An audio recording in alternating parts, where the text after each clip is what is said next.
Godzilla, the king of monsters, stomped into Ohio. Confused and bewildered, he looked around at the vast open fields.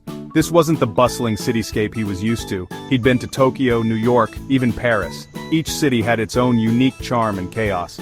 Nothing prepared him for this. Buildings were shorter, the skyline was almost non-existent compared to the towering structures he was familiar with. People wore a lot of brown. It was as if the entire town had a uniform code he didn't get the memo for. The air smelled vaguely of corn. Godzilla scratched his head trying to make sense of this new environment.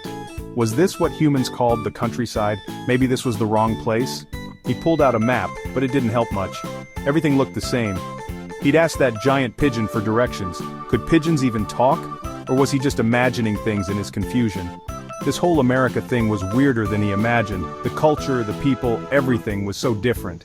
Still, he had a craving for skyline chili. He'd heard so much about it and couldn't resist the temptation. The internet swore by it, reviews were glowing, and he trusted the collective wisdom of the web. Maybe this trip wouldn't be so bad after all. Ohio was a state of contradictions. Known for its cornfields and quiet towns, it also birthed aviation and Superman. Its people were friendly, in a hold my beer, watch this kind of way. Memes were practically currency here. Godzilla lumbered through the streets, each step a minor earthquake. People just stared, some waved. One guy offered him a Buckeye candy. Was this normal behavior? He'd destroyed entire cities to less fanfare. And then he saw it. A towering monument to plumbing, a porcelain throne, eyes gleaming, mouth agape in a silent scream. The Skibidi toilet in all its mimetic glory. Godzilla was simultaneously impressed and horrified. Distracted, Godzilla tripped. His massive foot caught the edge of the statue's base. There was a sickening crack, then the ground rushed up to meet him. The king of monsters had fallen victim to bathroom humor. Section 4. The Big Banana and the Fortnite Army. As Godzilla lay dazed, he noticed something else. His eyes widened in disbelief as he tried to make sense of the bizarre scene unfolding before him. On top of a nearby building, a giant glowing banana stood majestically. It was unlike anything he had ever seen before, radiating a strange, almost hypnotic light. It pulsed with an eerie energy, casting long, surreal shadows across the landscape. The glow seemed to beckon as if holding some mysterious power. Was this the source of Ohio's strangeness? The peculiar energy that had turned the state into a land of oddities and memes? Before he could ponder further, the ground began to tremble.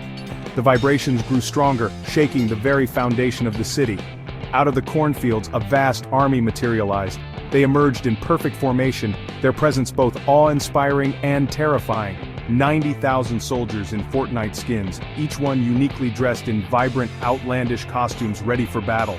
Riding 12,000 tanks shaped like toilets, their bizarre vehicles added to the surreal nature of the scene. 9,000 fighter jets, each with a Skibidi toilet emblem, screamed overhead. The sky was filled with their thunderous roar.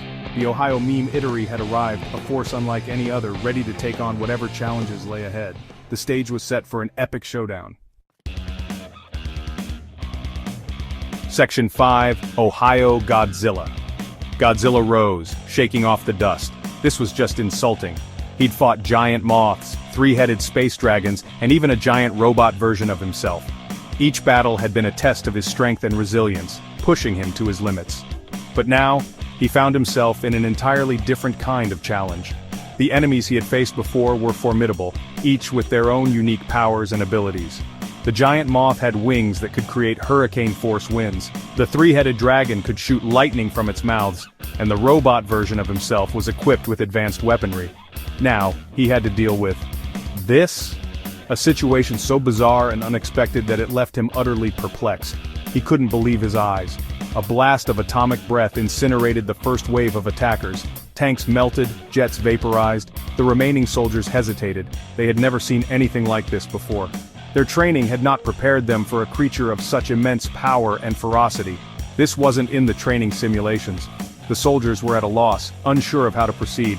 They had been trained to face human enemies, not a colossal monster with the ability to breathe atomic fire.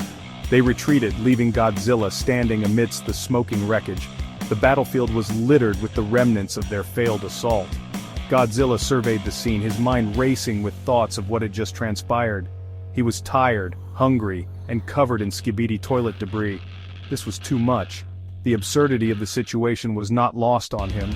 He had faced many challenges in his life, but this was on a whole new level of ridiculousness. As he roared in frustration, something strange happened.